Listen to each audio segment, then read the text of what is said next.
Vamos a dar comienzo en esta clase y ya con el sustento teórico de las dos clases precedentes a la extracción de los elementos dentarios normalmente implantados en el maxilar superior y en el maxilar inferior.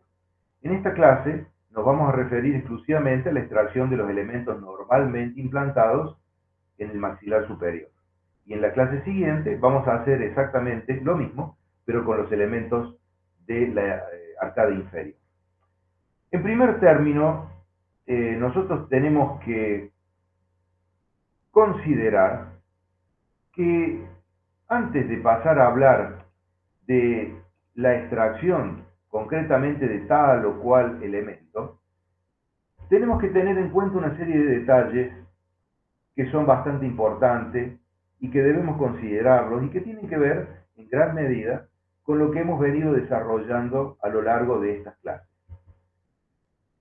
En primer lugar, que tenemos que considerar ciertos factores, como por ejemplo la anatomía de la pieza dentaria, fundamental, la anatomía de la estructura alveolar que la contiene, los reparos anatómicos vecinos, el examen clínico radiográfico del caso, la posición que va a adoptar el paciente y va a adoptar el operador, como lo vimos en la clase pasada, el instrumental específico, las pinzas, los elevadores según el caso, las medidas preoperatorias que vamos a adoptar, la técnica anestésica que vamos a utilizar, a la cual no nos vamos a referir en este momento porque ya hemos hablado de anestesia, la técnica quirúrgica específica para cada caso, y de esto nos vamos a referir en extenso a lo largo de esta clase, y por supuesto las medidas posoperatorias que se deben adoptar en todos los casos. En primer lugar, dijimos al inicio de la clase, a abordar lo que concierne a la extracción de elementos normalmente implantados en el maxilar superior. Y vamos a comenzar obviamente por el incisivo central, el que quizá tenga la anatomía dental más favorable desde el punto de vista de lo que es la exodoncia o de lo que es su extracción. Es un elemento dentario que tiene una raíz recta, es cónica, está dirigida longitudinalmente hacia la tabla vestibular, lo cual es indudablemente una deducción clara que tenemos que hacer, que si el elemento está dirigido más hacia la tabla vestibular, la misma se torna sumamente delgada, ¿verdad? Aquí tienen ustedes el elemento dentario, la raíz cónica en toda su extensión. Si nosotros observamos en un corte a nivel cervical, medio y apical, vemos que esta conformación se mantiene a nivel de los 3/3, es decir, un elemento dentario que no revestiría prácticamente consecuencias negativas o no adoptaría ningún factor negativo desde el punto de vista de lo que representa su extracción. Pero lógicamente ustedes saben que cada paciente es diferente y cada caso es distinto también. Al examen radiográfico, bueno, vamos a ver la morfología radicular que recién nosotros observábamos. Acá lo pueden observar con total y absoluta claridad. El tejido óseo circundante es un tejido óseo con abundantes espacios medulares. El alvéolo adopta la conformación prácticamente coincidente con la porción radicular a la cual da el albergue suficiente. Tenemos que ver también la relación con el piso de las fosas nasales.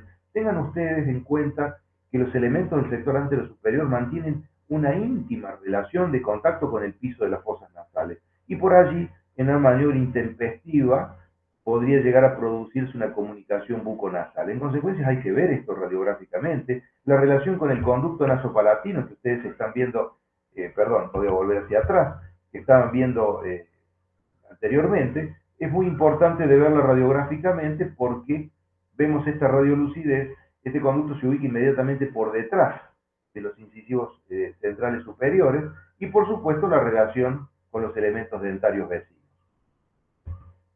Vamos a ver también, y ustedes lo conocen perfectamente, que existe una pinza para extracción de incisivos y caninos superiores, que es la que nosotros utilizamos para la extracción de esta pieza dentaria. Saben que su parte activa y pasiva se encuentran en un mismo plano. Vean los bocados que son rectos, absolutamente. Uno va ubicado en contacto con la cara vestibular y el otro con la cara palatina. Con esta conformación, liso por la parte externa, como todas las pinzas, estriado por la parte interna para lograr mayor adaptación. Esto a modo de recordatorio. Y las maniobras que nosotros vamos a realizar son relativamente simples. ¿Por qué? porque si ustedes recuerdan los tiempos quirúrgicos a los cuales habíamos hecho referencia en la clase correspondiente, lo primero que nosotros realizamos es una prehensión bien firme a nivel de las caras vestibular y palatina a nivel del cuello quirúrgico, porque tengan en cuenta que la corona muchas veces no existe por un avanzado proceso de caries, y luego vamos a realizar el movimiento de impulsión hacia el fondo del alvéolo, para que ese ápice actúe a manera de fulcrum, y vamos a llevar adelante un ligero movimiento arciforme hacia la tabla vestibular, que tengan que tener en cuenta que debe ser muy delicado porque es una tabla muy débil y muy sensible a la fractura, y lo mismo vamos a hacer en forma muy controlada hacia la tabla palatina. Con estos movimientos generalmente la pieza dentaria ya toma un esbozo de luxación y aquí podemos llevar adelante un movimiento que en otras piezas dentarias no se va a llevar adelante, que es el movimiento de rotación. Es decir, vamos a girar la pieza dentaria según su eje mayor, según su eje longitudinal, y de esa manera ya vamos a conseguir con la combinación de estos movimientos la luxación de la pieza dentaria, la desarticulación definitiva, llevando el movimiento final hacia abajo, hacia afuera y ligeramente hacia adelante la pieza dentaria para desarticularla completamente de su alvéolo. Esta es la extracción del incisivo central superior. Uno de los accidentes más comunes, más frecuentes que suele provocarse es la fractura de la tabla vestibular.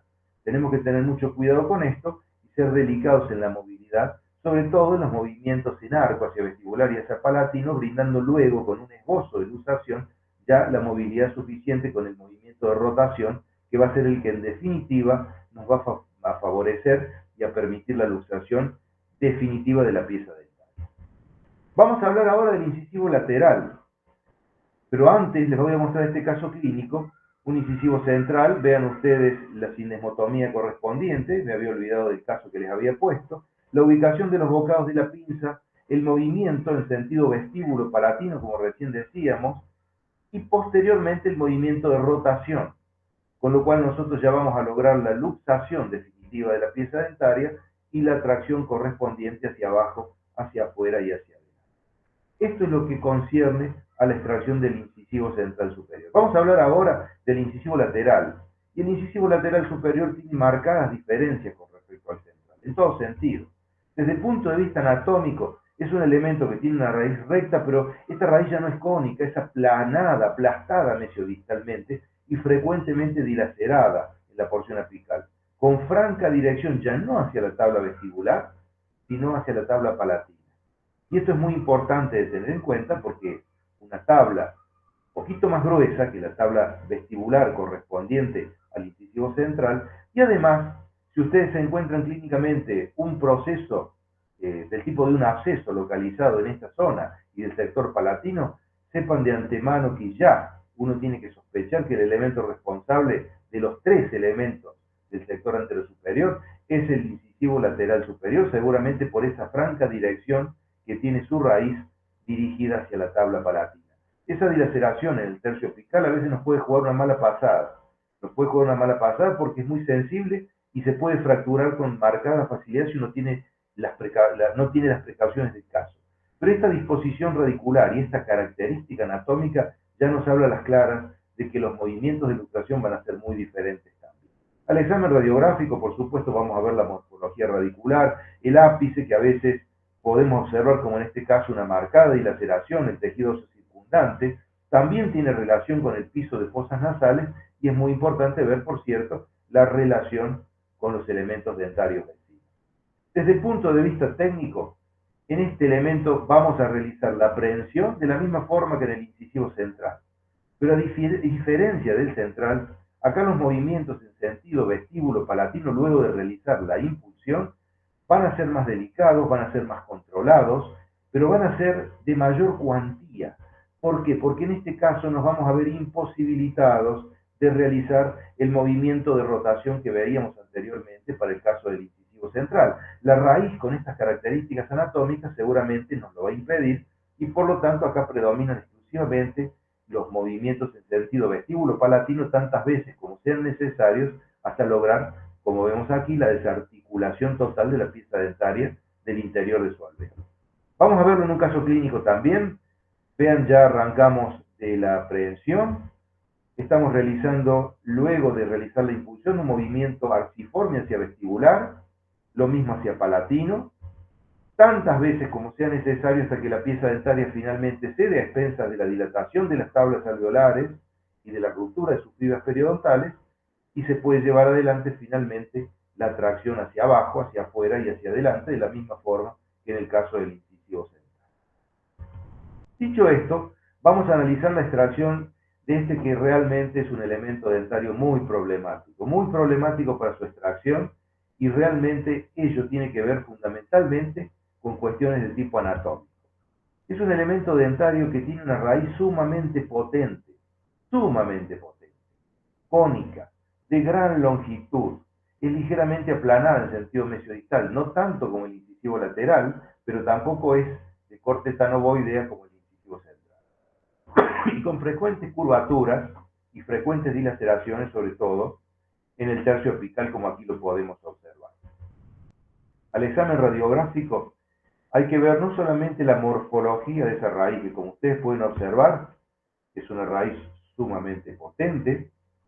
Vemos el tejido óseo circundante, el alvéolo que lo contiene tiene la particularidad de que su tabla vestibular es sumamente delgada, muy delgada, papirácea, y por lo tanto, por ende, muy sensible a la fractura. Hay muchos autores, si ustedes analizan la bibliografía, que directamente consideran que la extracción de esta pieza dentaria debe hacerse sistemáticamente a través de la técnica de extracción por colgajo con una alveolectomía, porque consideran que es preferible realizar una osteotomía reglada, precisa, y no una fractura de la tabla vestibular, que a veces es anárquica y que deja muchas veces secuelas en el terreno protético. Pero tengan en cuenta que todos estos elementos que tenemos que analizar son importantes, como lo es también la relación con el piso de fosas nasales y la relación que existe a veces con el piso del seno maxilar. Si bien no es una pieza dentaria que guarde gran relación con el piso del seno maxilar, en senos muy neumatizados esto puede darse, y en consecuencia lo que ustedes ven radiográficamente de la raíz del canino hacia mesial, esta línea radioopaca corresponde al piso de fosas nasales, en tanto que la línea radioopaca que se ve hacia distal es la que corresponde al piso del seno maxilar. Por supuesto, la relación con los elementos dentarios vecinos. Vamos a ver técnicamente que la técnica, el procedimiento para extraer un cañón superior es complicado. Es complicado y lógicamente porque tenemos que salvar la dificultad de una raíz sumamente potente, de una gran longitud, a menudo dilacerada, y además tener las debidas precauciones para evitar la fractura de esa delgada tabla vestibular a la que hacíamos referencia.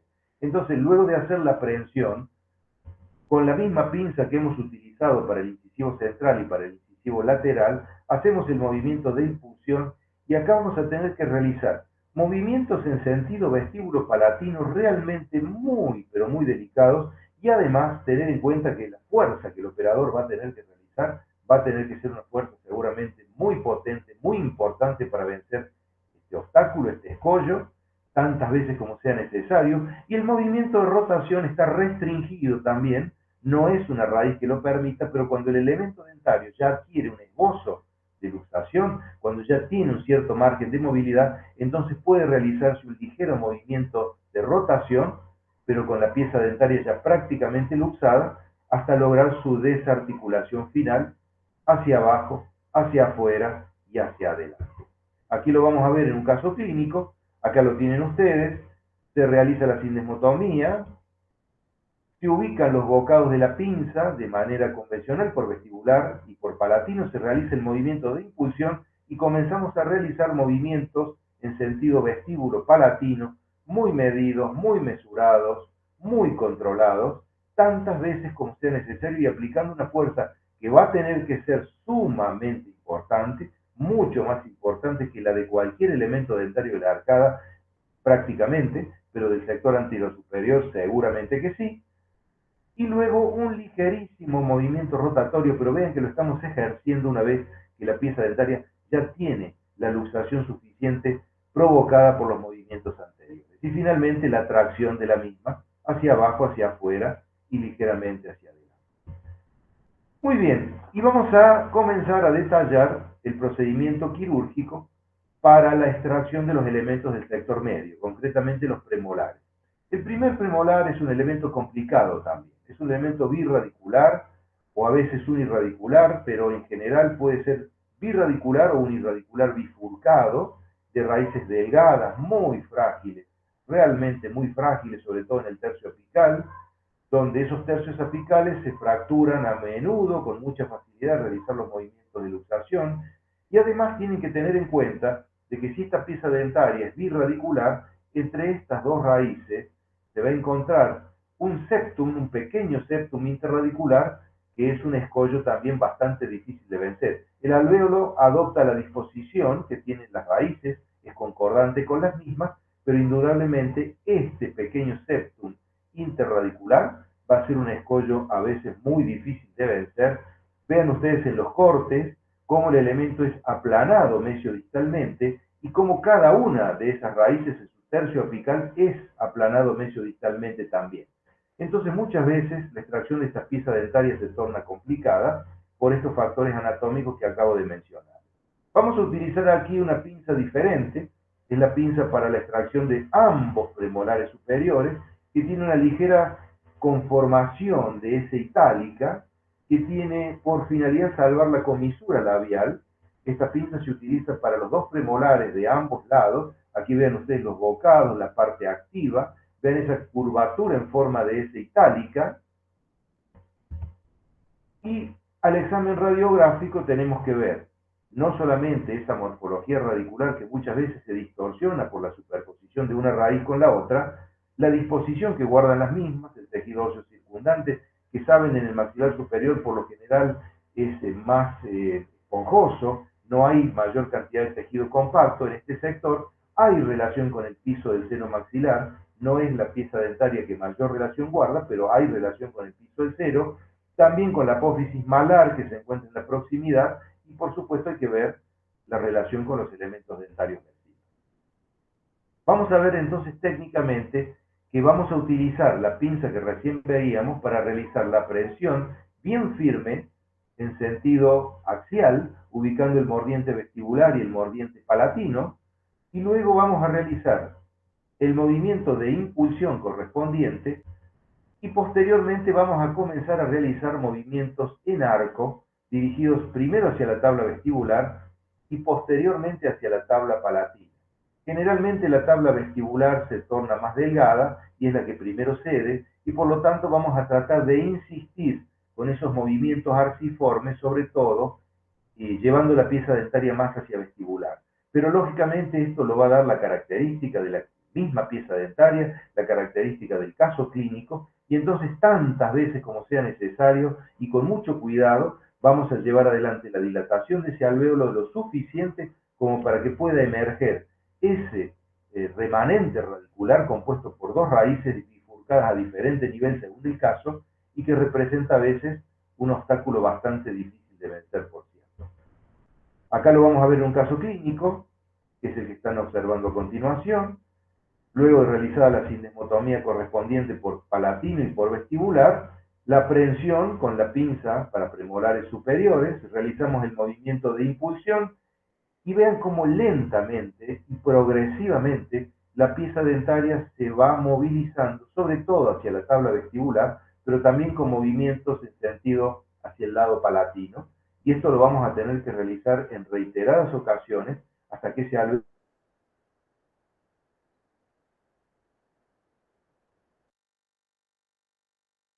que en consecuencia podamos llevar adelante la tracción hacia abajo y hacia afuera. Esto que nosotros vemos de una manera que pareciera muy simple, a veces en la práctica y en la clínica resulta una maniobra bastante complicada, por cierto. Con respecto al segundo premolar, hay que diferenciarlo del primero en cuanto a que es un elemento que generalmente tiene una raíz única, que es algo aplanada mesiodistalmente y puede presentar a veces dos raíces igual que el primer premolar o una raíz única bifurcada en el nivel del tercio medio sobre todo. Acá lo tienen ustedes en imagen. Esto lógicamente representaría una ventaja desde el punto de vista quirúrgico y esto no puede pasar por alto. La tabla vestibular es exactamente similar a la del primer premolar.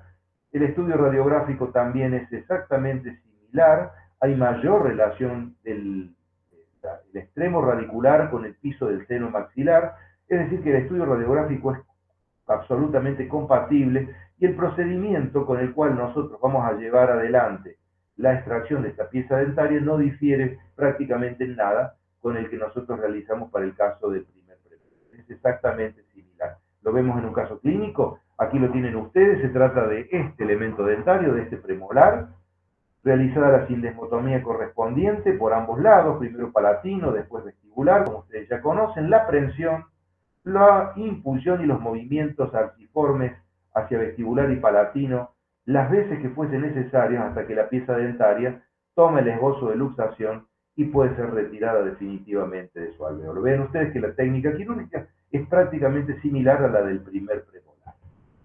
Entonces vamos a pasar ahora a los tres molares, a los elementos del sector posterior. El primer molar ya representa un caso particular, muy particular, porque saben que es un elemento dentario de tres raíces, tiene dos raíces vestibulares, una mesiovestibular, una distovestibular y una raíz palatina. Las dos vestibulares son raíces bastante delgadas, divergentes entre sí y a veces más o menos divergentes con respecto a la raíz palatina. La raíz mesiovestibular, por lo general, como ustedes lo observan aquí, tiene una marcada curvatura, una muy marcada curvatura que hay que respetar muchísimo al realizar los movimientos de luxación. Vean ustedes la anatomía radicular y cómo desde el punto de vista anatómico, si nosotros uniéramos imaginariamente los ápices de esas tres raíces, esa porción radicular en su conjunto forma una pirámide truncada de base superior mayor y vértice inferior menor. ¿Esto qué significa en la práctica? Significa que con esta conformación, ese alvéolo, seguramente que es un alvéolo también compuesto a su vez por tres alvéolos menores, uno para cada raíz, tiene la particularidad de que en el centro de esas tres raíces se va a ubicar un septum interradicular que ya no es como el del primer premolar, sino que es un septum sumamente potente y además con abundante tejido compacto y por lo tanto difícil de dilatar, y a su vez el alvéolo, por esta conformación anatómica, se va a tener que dilatar lo suficiente como para que todo este volumen radicular pueda emerger convenientemente con una importante dilatación de las tablas alveolares. Acá lo vemos radiográficamente. Vean ustedes la anatomía radicular, ven la disposición de esas tres raíces. Si nosotros uniéramos los tres ápices de manera imaginaria, nos vamos a encontrar con una pirámide truncada de base superior mayor y base inferior menor. Y lógicamente este alvéolo se va a tener que dilatar bastante. La disposición radicular es importante, pero además el tejido óseo es muy importante de tener en cuenta, no solo por el septum interradicular al que hacíamos referencia, sino porque además está la apófisis malar, es decir, esa eminencia cigomato-alveolar o cigomato-maxilar, o apófisis piramidal del maxilar superior, que es un contrafuerte óseo sumamente importante desde el punto de vista anestésico, pero también desde el punto de vista quirúrgico, porque va a dificultar la dilatación de esa tabla vestibular. Hay relación con el piso del seno maxilar, que es un elemento dentario que tiene mucha relación con el piso del seno maxilar, es el elemento dentario que mayor relación de vecindad guarda con el piso sinusal, y por supuesto la relación con los elementos dentarios vecinos. Yo les adelanto, si bien no es motivo de esta clase, que cuando esa disposición radicular es sumamente importante, la técnica quirúrgica para llevar adelante la enucleación de esta pieza dentaria no va a ser la extracción por vía alveolar, sino la extracción por odontosección, como lo vamos a ver más adelante. Lo vamos a ver esquemáticamente, la aprehensión. Aquí vamos a utilizar la pinza de molares superiores que ustedes ya conocen. Vean la disposición de los mordientes por vestibular y por palatino.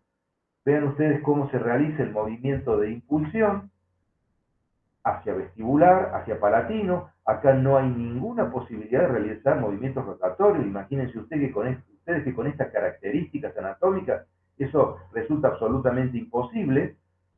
Y esto nos habla a las claras de que vamos a tener que llevar adelante un procedimiento bastante engorroso, bastante dificultoso, donde vamos a tener que efectuar una fuerza importante y además tantas veces, como fuese necesario, tendremos que realizar los movimientos en sentido vestíbulo-palatino hasta conseguir una dilatación lo suficientemente importante del alvéolo como para permitir la enucleación de la pieza dentaria.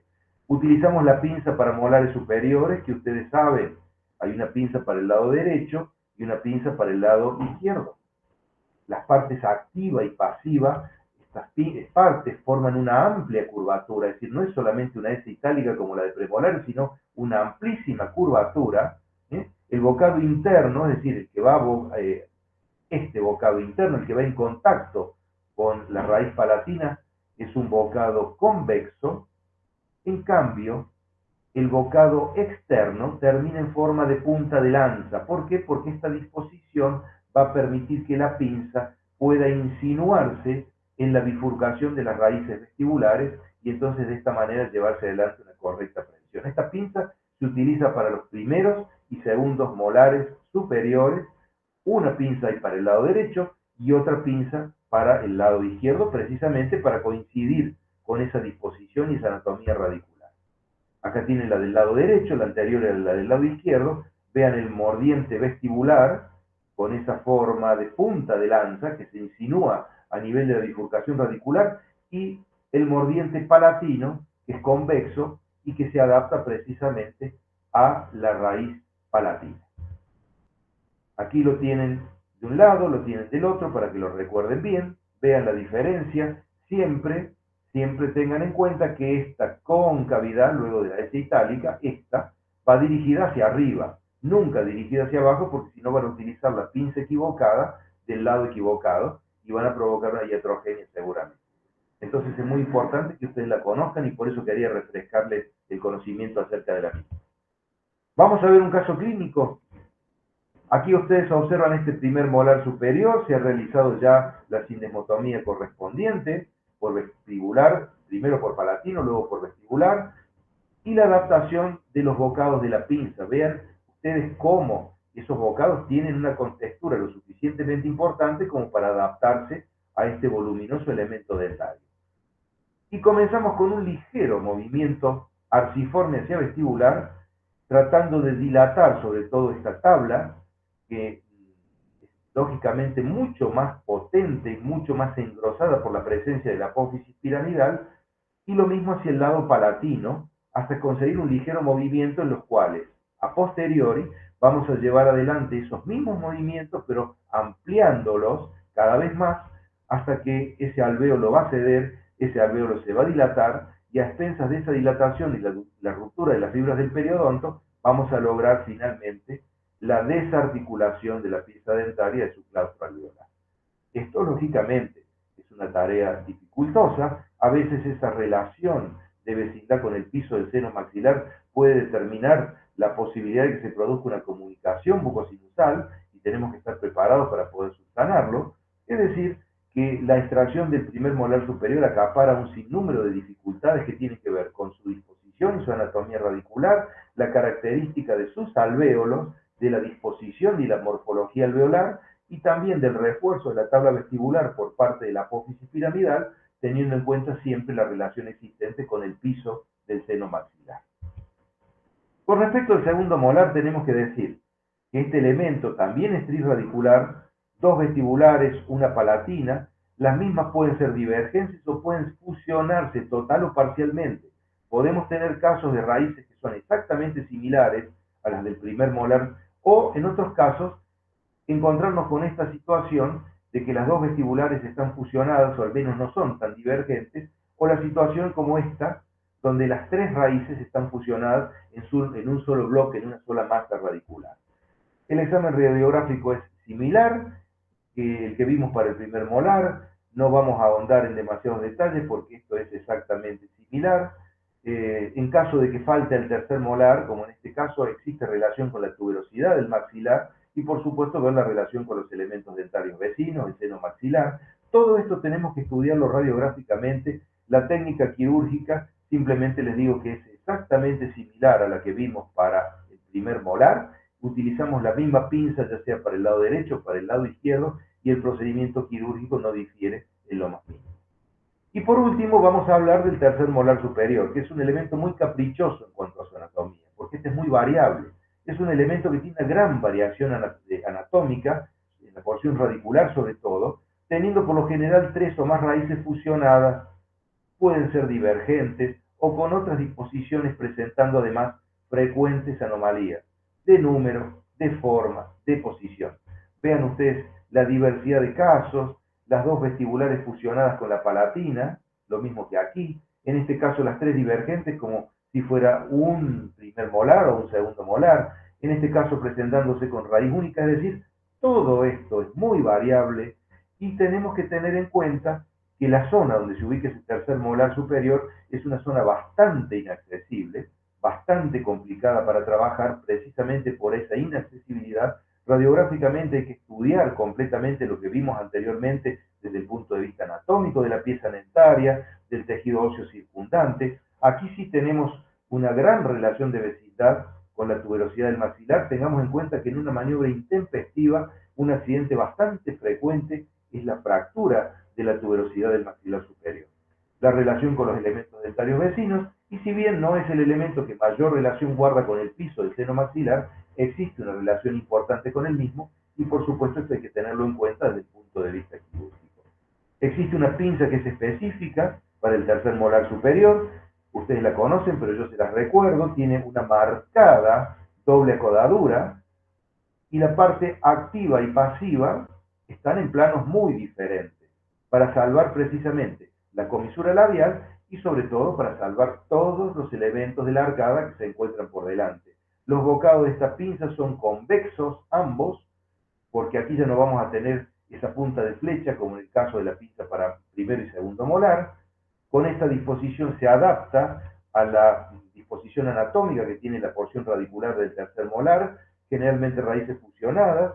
Entonces, luego de realizar la aprehensión y la impulsión, se realizan movimientos arciformes, como si se tratara de un primero o de un segundo molar, solo que aquí, por lo general, la disposición radicular no nos juega en contra, y por el contrario, la extracción en cierto modo se simplifica cuando las características anatómicas de la porción radicular así lo permiten, ¿verdad? El hueso por lo general es bastante lábil, se dilata con mayor facilidad, no tenemos por lo general la presencia de un septum importante entre las raíces y en consecuencia esta es la manera más lógica de realizar la extracción del tercer molar superior.